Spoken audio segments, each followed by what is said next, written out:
So let us presume that for some reason we don't have fresh water, we don't have a metal canteen, and we can't purify dirty water by just putting it in our canteen and putting their canteen in the fire. We somehow have access to water, but we don't have that container. So what do?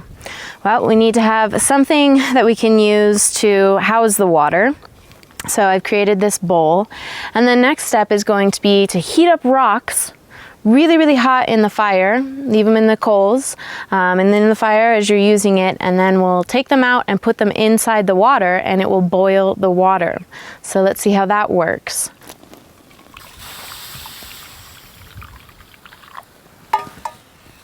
I've added some water into my bowl, and the next thing I'm going to do is take out my hot rocks. I've used basalt. In this area, it's our volcanic rock, and so I know that it can get really hot without exploding, which is really dangerous. If you get the wrong type of rock or waterlogged rocks, they can explode in these very sharp shards that can really screw you up, So you want to make sure that you're choosing the right rock to do this. And go ahead and pull out a rock.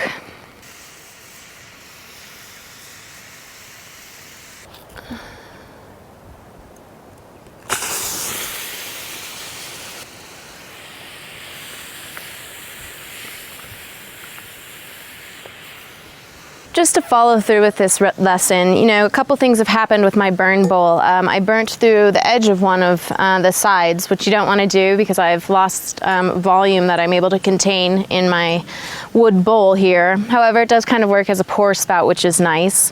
When they are this small, I would certainly want to have multiple bowls so that once this water is boiled, I can pour it into another bowl, have other rocks already ready to go in the fire, and continue to use this bowl to boil water, add to a larger container so that it cools off, and then I can drink. Charcoal. People think about charcoal sometimes and think that it is some kind of a purification or filtration for water.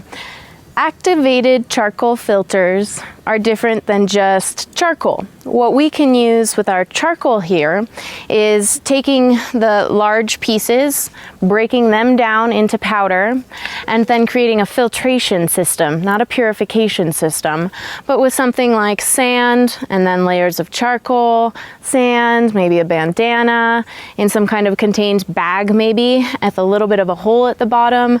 Then we pour our water through and let it trickle all the way down, and then hopefully we get filtered water.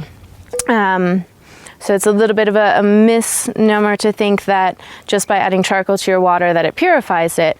One thing that it does do by, these rocks had a little bit of ash on them, is that ash and charcoal tend to help with eliminating any odors or tastes in water. So if you choose a water source that's tastes and smells kind of bad, but you've purified it and filtered it and whatever, so it's good to drink, the charcoal will help to make it so that it also tastes pretty plain. And so that's oftentimes very helpful.